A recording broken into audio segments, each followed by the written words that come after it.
There are betrayals that break your heart. And then there are betrayals so calculated, they make you question whether the last decade of your life was nothing more than a carefully staged performance. When my husband married my best friend just 21 days after our divorce was finalized, everyone assumed I was the one who had lost. They posted smiling photos from a lakeside ceremony. They moved into what they proudly called their dream home. They drove my luxury SUV. They toasted with champagne on the terrace I had designed. And every single person in our circle whispered the same cruel sentence behind my back. Victoria never saw it coming. They were wrong. I saw far more than anyone realized. I just refused to interrupt people while they were exposing exactly who they were. Because while my ex-husband, Cole Mercer, believed he'd finally won the life he'd always wanted, and while my former best friend, Savannah Pierce, proudly slipped on the diamond ring I used to wear, neither of them had discovered the one detail hidden inside thousands of pages of legal documents. A detail so devastating that everything they were celebrating, the mansion, the investment portfolio, the luxury vehicles, even the business they were already calling ours, had never belonged to Cole. Not for a single day. It all belonged to me. And within 90 days, they would both discover they'd built their new marriage on property they didn't legally own. By the time the truth surfaced, their honeymoon would become a public humiliation no amount of money could erase. But before I tell you how my ex-husband and my best friend destroyed their own lives while trying to steal mine, take a moment to tell me where you're watching from. I always love seeing how many different places our community comes together from, and if stories of betrayal, resilience, and unforgettable justice are your kind of stories, make sure you subscribe and turn on notifications so you never miss a new upload. My name is Victoria Langley, and until 18 months ago, I believed I had built a marriage that could survive almost anything.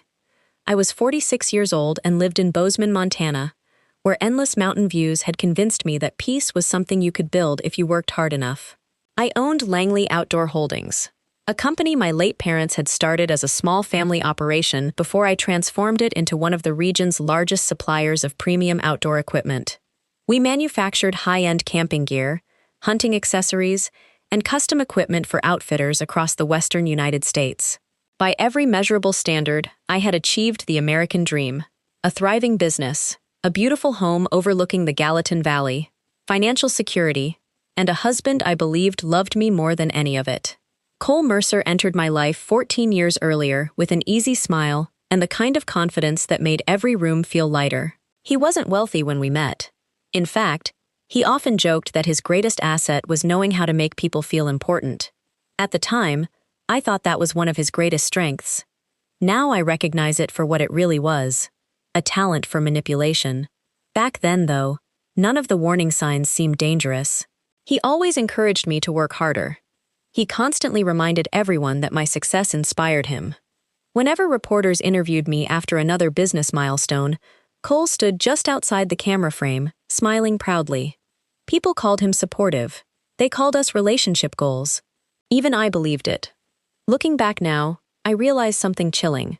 Cole never wanted to stand in front of my success. He wanted to stand close enough that people assumed it belonged to him.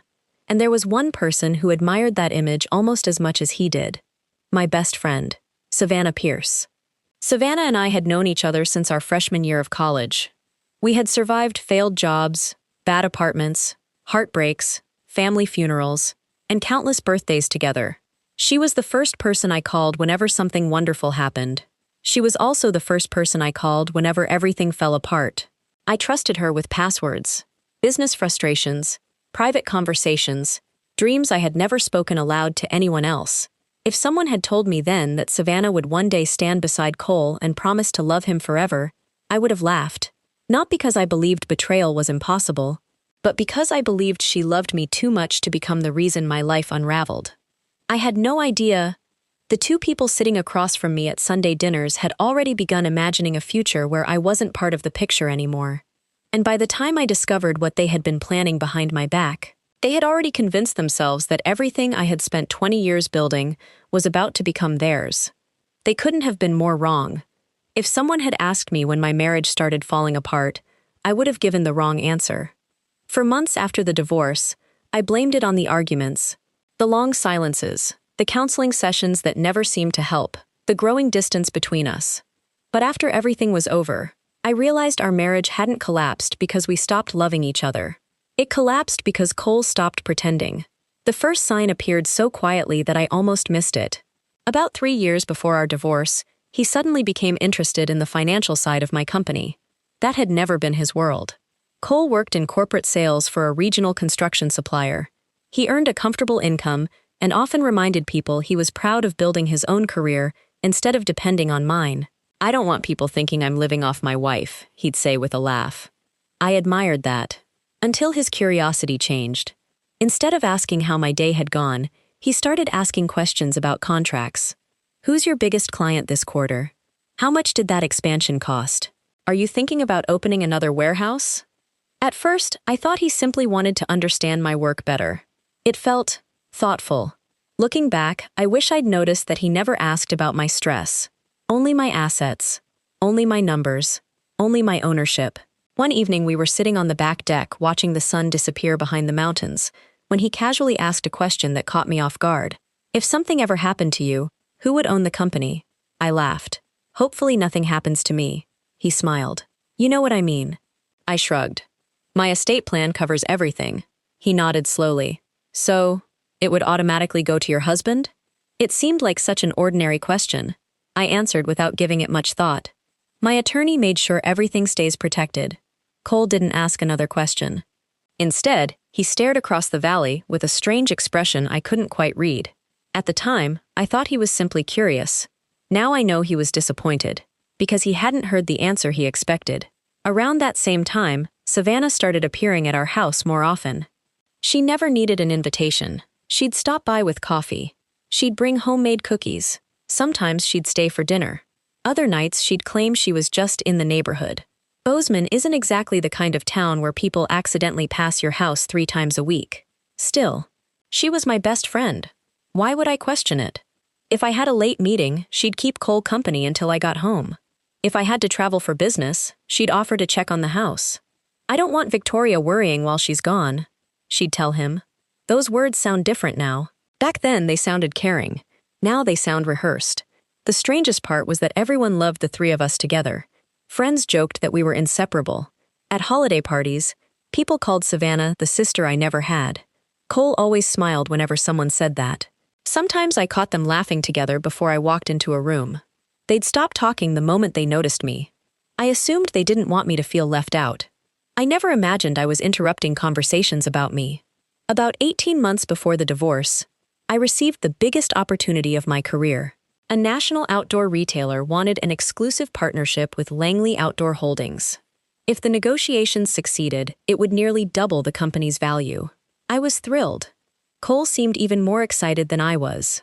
"You've finally made it," he kept saying. "We're going to be set for life." The word "we" bothered me more than I expected. Not because I minded sharing success with my husband, but because he'd never once referred to the years of sacrifice as "we."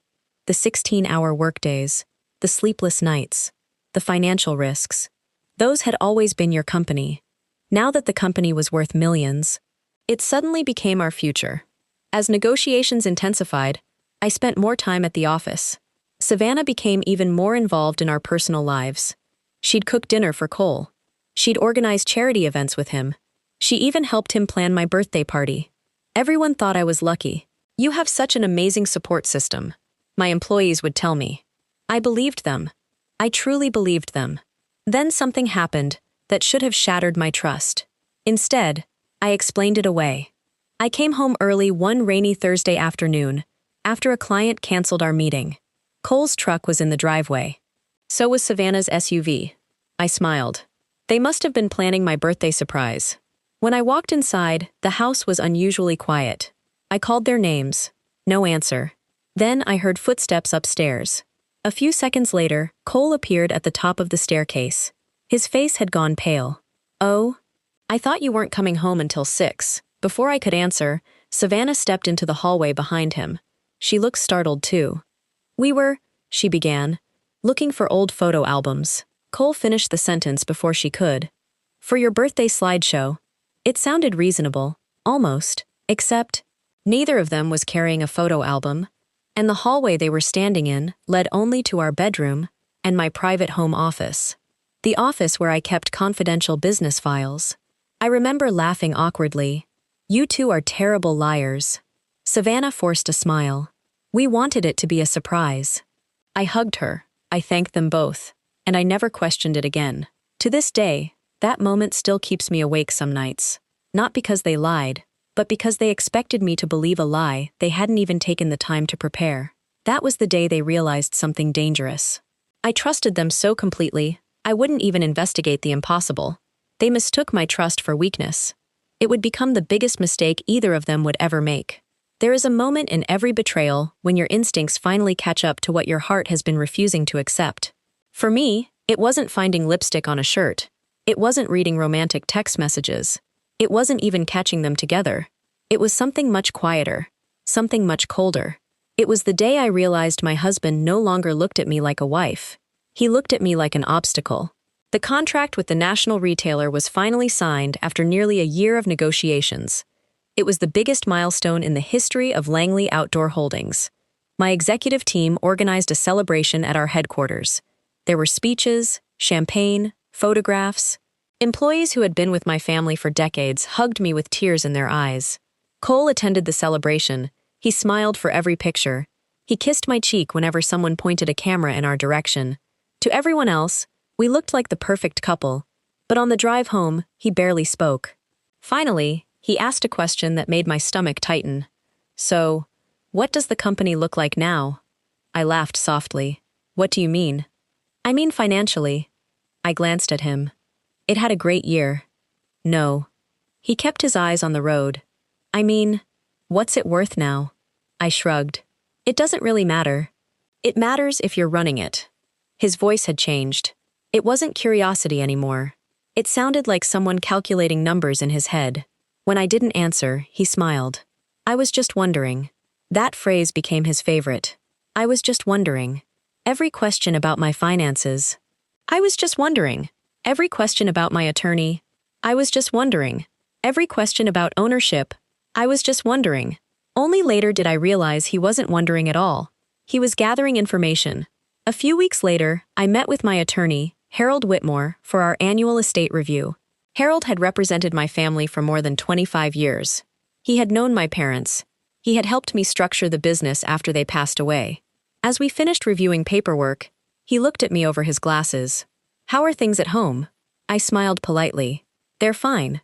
He didn't look convinced. "I've noticed your husband has asked several unusual questions over the last year." I frowned. "What kind of questions?" He wanted clarification on ownership. I stared at him. "When?" He called my office twice. My heart skipped. "Cole called you?" Harold nodded. He introduced himself and said he was trying to understand your long-term planning. "What did you tell him?" "The same thing I would tell anyone." He closed the folder in front of him. "That those documents are confidential." A strange feeling settled over me. Cole had never mentioned those calls. Not once. Harold leaned forward. "Victoria, I've learned something over the years. The people who genuinely love you ask how you're doing. The people planning something ask what you own." His words stayed with me long after I left his office. That evening, I asked Cole about it. Casually. Almost playfully. "So, you called Harold?" He froze for the smallest fraction of a second. Then he laughed. "Oh, yeah.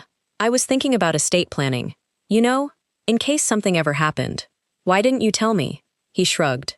"It wasn't important." He kissed my forehead and walked into the kitchen. The conversation ended, but the doubt didn't. Over the next several months, our marriage changed in ways that were impossible to ignore. Arguments started over nothing. If I worked late, I didn't care about the marriage. If I came home early, I was interfering with his schedule. If I wanted a weekend together, he suddenly had plans. Every disagreement somehow became my fault. He accused me of putting work before family, of becoming controlling, of making every decision alone. The accusations were so constant that I started apologizing for things I hadn't done. I even wondered if maybe he was right. Maybe success had changed me. Maybe I wasn't listening enough. Maybe I really had become difficult to live with. It's amazing what happens when someone repeats a lie often enough. Eventually, you begin repeating it to yourself. Savannah became my shoulder to cry on. At least, that's what I believed. She listened while I cried over coffee. She held my hand. She told me I deserved better. Sometimes she'd shake her head and say, "I don't understand what's happened to Cole." Neither did I. What I didn't know was that every comforting conversation ended with her driving straight to the man I was crying about. Then came the night that ended everything. It was a Tuesday. I had cooked dinner. Cole barely touched his food. Finally, he placed his fork on the table. "I can't do this anymore." I looked up. "What are you talking about?" "This marriage. It isn't working." The room became painfully quiet. I searched his face for emotion. There was almost none. Just relief. Like he'd rehearsed the speech 100 times. I whispered, "Is there someone else?" He answered too quickly. "No." That single word told me everything. Because innocent people don't rush to deny what hasn't been proven. They simply tell the truth. 3 weeks later, our divorce was finalized. There was no dramatic courtroom battle. No shouting. No public scandal. Just paperwork. Signatures. And 2 people walking out of the courthouse through different doors. Friends kept telling me how gracious Cole had been. "He didn't fight you. He didn't ask for half the business. He's being so respectful." Even Harold found it unusual. When the paperwork was complete, he looked at me thoughtfully. "Victoria, your husband waived claims most people would have argued over. What do you think that means?" I forced a smile. "Maybe he wants peace." Harold didn't answer. Instead, he said something that wouldn't make sense until much later. Sometimes people walk away from something because they believe they're about to receive something much bigger. At the time, I couldn't imagine what that could possibly be. I was about to find out. Because exactly 21 days after our divorce, my phone exploded with messages, one after another. Friends, former neighbors, employees, even distant relatives. Every message contained the same photograph. Cole, standing beneath a flower-covered arch, holding hands with a woman wearing a white wedding dress. A woman whose smile I had trusted for more than 20 years. Savannah Pierce. My best friend. The ceremony was held at a luxury lakeside resort less than an hour from my home. 21 days. That wasn't enough time to plan a wedding. It wasn't enough time to fall in love. It wasn't even enough time to heal from a divorce. Which meant there was only one explanation. Their relationship hadn't begun after my marriage ended. It had been growing while I was still living inside it. As I stared at those photographs through blurred eyes, I felt something inside me break. Not because I'd lost my husband, but because I finally understood that I had never lost him that day in court. I'd been losing him for a very long time. What neither of them realized was that while they were celebrating the beginning of their new life together, a single certified envelope was already making its way toward the home they believed was now theirs.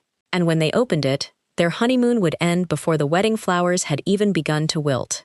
For nearly 2 weeks after Cole and Savannah's wedding, I barely left my house.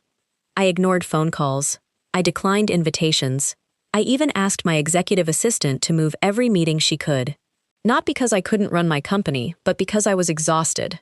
14 years of marriage had ended. 24 years of friendship had disappeared with it. Grief doesn't care whether someone deserves to be mourned.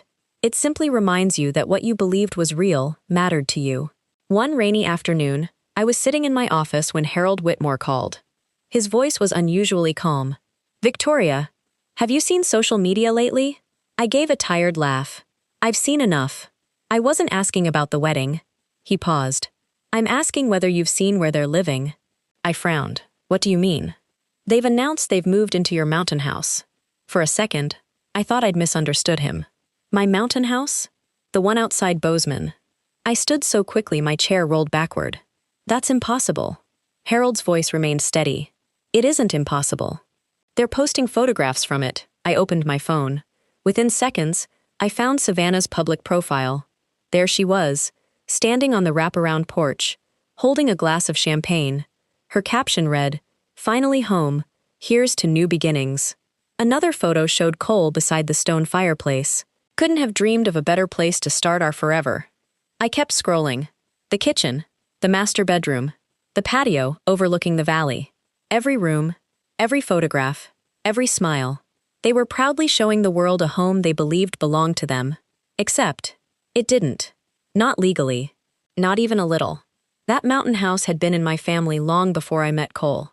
My grandparents bought the land almost 50 years earlier. When they passed away, ownership transferred into the Langley Family Trust. Years later, Harold advised me to leave it there. "The trust protects it," he'd explained. It stays separate from your marriage. I had listened. Cole knew the house existed. He even believed it had become marital property because we'd lived there after our wedding. I never corrected him, not because I wanted to deceive him, because ownership had never mattered between us. At least, not to me. Apparently, it mattered very much to him. Harold asked the question I already knew was coming. Did you authorize them to live there? No. Did you sign any transfer documents? No. Did you lease it to them? No.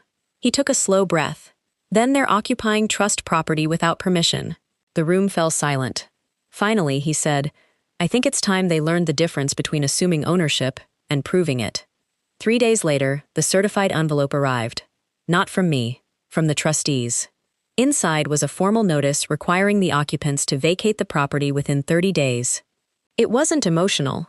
It wasn't angry. It was simply the law. I imagined Cole opening it with complete confidence, probably expecting routine paperwork. Instead, he found page after page explaining that neither he nor his new wife had any legal right to occupy the property. The trust had never transferred ownership. The divorce had changed nothing. The marriage to Savannah changed even less. I didn't have to imagine his reaction for very long, because less than an hour later, my phone rang. Cole. I stared at his name until it stopped. Then it rang again, and again. By the 7th call, he left a voicemail. His voice sounded panicked. Victoria, there has to be some mistake. A lawyer just sent us some ridiculous notice. Call me. I didn't. Instead, Harold did. Their entire conversation lasted less than 15 minutes. Later that evening, Harold summarized it for me. Cole insisted the house was his. What did you tell him? I asked him to produce the deed. I smiled despite myself. He couldn't. No. Harold closed the file. Because the deed has never contained his name. The house wasn't the only surprise waiting for them.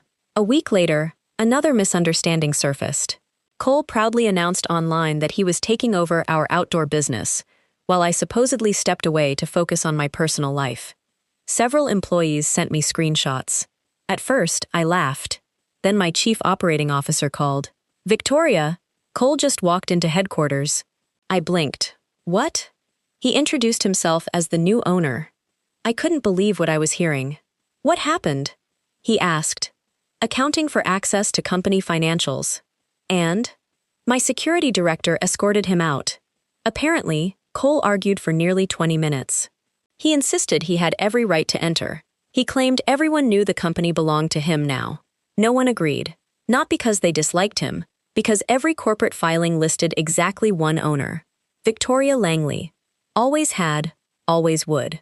That afternoon, Eleanor Briggs asked me to stop by her office. Eleanor had been my mentor since my early 30s. She had built and sold 3 successful manufacturing companies before retiring. She listened quietly while I explained everything. When I finished, she smiled sadly.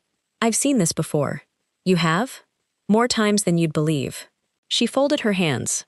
Some people don't fall in love with successful people. They fall in love with successful people's lifestyles. Her words hit me harder than anything else had, because they explained every conversation, every question, every suspicious moment. Cole hadn't admired what I built. He admired what he thought he would eventually inherit. And Savannah? She hadn't envied my happiness. She had envied my life. Less than 48 hours later, another certified envelope arrived. This one wasn't addressed to me. It was addressed to Cole, from the board of Langley Outdoor Holdings. The letter informed him that because he had falsely represented himself as the company's owner and attempted to gain unauthorized access to confidential records, he was formally prohibited from entering company property without written permission. One reckless decision had closed every door he believed was waiting to open. By then, rumors were spreading all over Bozeman. Friends who had applauded the whirlwind wedding suddenly began asking uncomfortable questions. How had the newlyweds moved into a house they didn't own? Why had Cole been removed from a company he claimed belonged to him? Why were lawyers suddenly involved? The answers hadn't become public yet, but they were getting closer, much closer. And the biggest secret of all, still hadn't been revealed, because the mountain house and the company were only the beginning. There was one final asset Cole had spent years quietly counting on, the one he believed would make him wealthy for the rest of his life. When he discovered the truth about that, he wouldn't just lose his dream. He would realize he had destroyed his own future chasing a fortune that had never been his to claim. By the time Cole was forced out of my company and served with legal notice to leave the mountain house, Savannah was doing everything she could to convince the world that nothing was wrong. She kept posting smiling photographs, weekend brunches, mountain hikes, dinner parties, pictures of expensive wine and designer handbags with captions about living our best life. To anyone scrolling through social media, they looked untouchable. But appearances have a funny way of hiding panic. Because while they were posting carefully filtered photographs, their phones were ringing non-stop. Lawyers, banks, insurance companies, and every conversation ended with the same answer. "I'm sorry, Mr. Mercer. Your name isn't listed." A few days later, I was reviewing quarterly reports when Harold called again. This time, I could hear amusement in his voice. "You might want to sit down." I laughed. "I'm already sitting." Cole retained a new attorney. I wasn't surprised. What does he want? He believes we overlooked several marital assets. I leaned back in my chair. And he requested copies of every property record, investment account, retirement plan, and trust connected to your marriage. I smiled faintly. "I assume you sent them." "Oh, I certainly did." There was a pause. "I also included every document proving those assets were established years before your marriage and remained legally separate throughout it." I closed my eyes. Harold continued. "Victoria, your parents planned very carefully." They had. After watching extended family fight over inheritances for years, my mother and father promised they would never leave confusion behind. Every major asset they left me had been placed inside the Langley Family Trust. Every business expansion had been funded through trust-owned holding companies. Every property purchase had been structured before my wedding or acquired through entities that remained separate under the law. When Cole signed our prenuptial agreement 14 years earlier, he barely skimmed it. I remembered teasing him, "You should read the whole thing." He laughed and kissed my forehead. "I trust you." At the time, those words made me feel loved. Now I realize he wasn't trusting me. He simply assumed the paperwork didn't matter. It was the most expensive assumption he would ever make. About a week later, Savannah showed up at my office without an appointment. It was the first time I'd seen her since the wedding. She looked nothing like the woman smiling in those online photographs. Dark circles rested beneath her eyes. Her shoulders slumped. She looked tired, really tired. My receptionist called to ask whether I wanted to see her. For a moment, I considered saying no. Then I remembered something my father used to tell me. Sometimes closure isn't something you receive. It's something you witness. I asked her to come in. She stepped into my office and looked around quietly. I never thought I'd be back here. Neither had I. For several long seconds, neither of us spoke. Finally, she whispered, "Did you know?" I frowned. "Know what?" "That none of it belonged to Cole." The question caught me completely off guard. I answered honestly. I knew it didn't belong to Cole. What I didn't know was that he believed it did. She lowered her head. "He told me everything would become ours." There it was. Not his. Ours. She swallowed hard. "He said once the divorce was over, we'd finally have the life we'd been planning." Every word felt heavier than the last. Planning. Not hoping. Which meant their future hadn't started after the divorce. It had started while I was still his wife. I should have felt anger. Instead, I felt something much sadder. Pity. Because sitting across from me wasn't a woman celebrating victory. She was a woman realizing she had been deceived by the very man she'd betrayed me for. She reached into her purse and slid a folded document across my desk. "I think you should see this." I unfolded it. It was a handwritten list. In Cole's handwriting, I recognized it instantly. Across the top were the words, "Future assets." Below them, the mountain house, the company, investment accounts, vacation property, retirement portfolio, classic car collection, even jewelry that had belonged to my grandmother. Beside nearly every item, estimated dollar values. Some were wrong, some were wildly exaggerated, but one thing was unmistakable. Cole hadn't been planning a marriage. He'd been planning an acquisition. I looked up slowly. "Where did you get this?" It fell out of one of his folders after the eviction notice arrived. She wiped tears from her face. I confronted him. And he admitted he'd always believed everything would eventually be his. My chest tightened. Eventually. He said marrying you was supposed to secure his future. The room became painfully quiet. Then Savannah whispered something I never expected to hear. "And I don't think he ever loved either of us the way we thought." A week later, Harold called with the final update on Cole's legal challenge. The court dismissed every claim. I nodded quietly. So that's it? Not quite. He paused. There was one more interesting development. What happened? Cole's attorney withdrew from the case. Why? Harold almost laughed. Because after reviewing the documents, he told his client there wasn't a legal path forward. Everything Cole had spent years counting on had disappeared in a matter of weeks. The house, the business, the investments, the trust. Untouchable. The future he thought he had secured by leaving me had never existed. But life still had one final surprise waiting. Because just when I thought the story was over, my assistant walked into my office carrying a thick manila envelope. There was no return address, she said. Inside was a single photograph. It showed Cole sitting alone outside a small apartment building on the edge of town. His wedding ring was still on his finger. Savannah's wasn't. Tucked behind the photograph was a handwritten note. Just 8 words. She left him the way they left you. I stared at those words for a very long time. Not because they made me happy, but because they reminded me of something I had finally learned. When a relationship begins with betrayal, someone eventually becomes the next victim. And this time, it wasn't me. 6 months later, I unexpectedly crossed paths with Cole one final time. What he said during that encounter would erase the last ounce of guilt I'd been carrying, and finally convince me that walking away had been the greatest gift I'd ever given myself. People assume the hardest part of betrayal is the moment you discover the truth. It isn't. The hardest part is deciding what kind of person you're going to become after the truth changes everything. For a long time, I wondered if I'd ever stop replaying the past. Every conversation, every holiday, every anniversary, every time Savannah hugged me goodbye, every time Cole kissed me goodnight. I questioned all of it. Was any of it real? Or had I simply been living inside a story they had already decided to end? Those questions haunted me for months. Then one morning, I woke up and realized something surprising. I hadn't thought about them the day before. Not once. It wasn't because I'd forgotten. It was because my life had quietly started moving forward again. The company was thriving. The national retail partnership exceeded every projection we had made. We hired dozens of new employees, opened another distribution facility, expanded into 2 additional Western states. For the first time in years, I wasn't working to prove anything. I was simply building something I loved. I also made a decision that shocked almost everyone who knew me.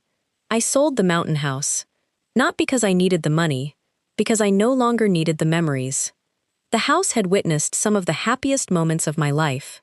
It had also witnessed the beginning of the greatest betrayal. Keeping it felt like keeping a chapter I had already finished reading. When the sale closed, I donated a portion of the proceeds to a scholarship fund for young entrepreneurs whose families couldn't afford to help them start a business. My parents had believed that success meant lifting others as you climbed. It felt like the perfect way to honor them. About 6 months after Cole's wedding, I attended a regional business conference in Helena. After my presentation, I stepped outside the convention center to get some fresh air. That's when I saw him.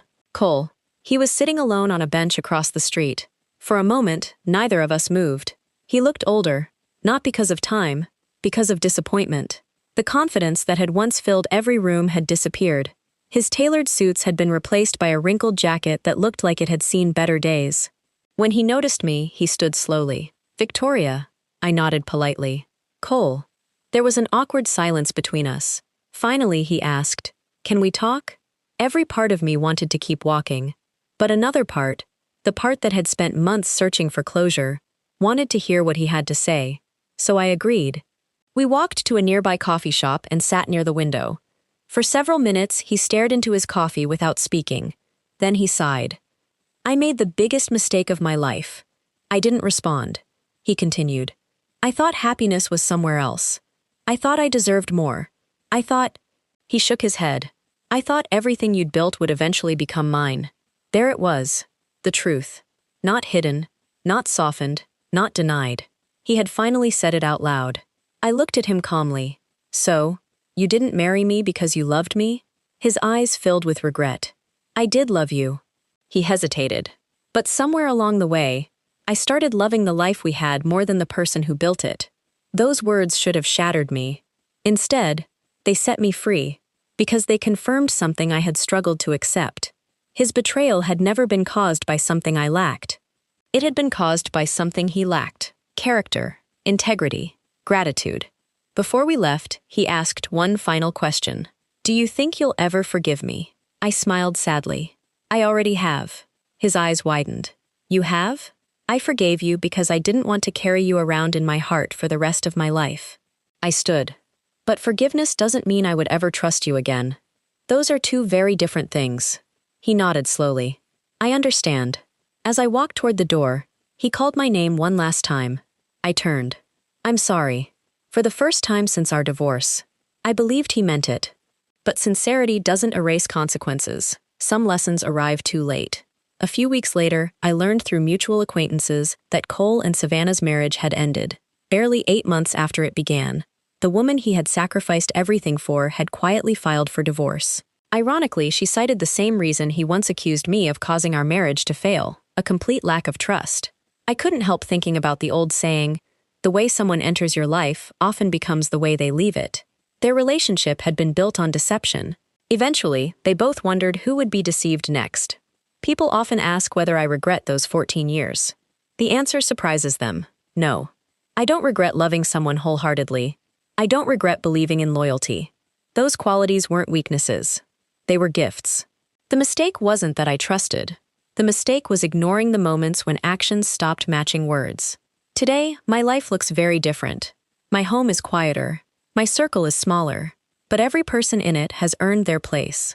I've learned that peace isn't found by holding on to people who betray you. It's found by letting go of anyone who mistakes your kindness for permission to use you.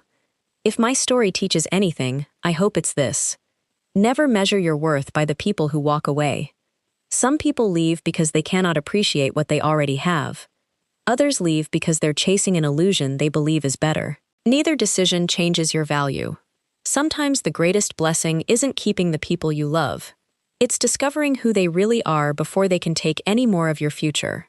The day Cole married my best friend, they believed they had won. In reality, they had only inherited each other's dishonesty.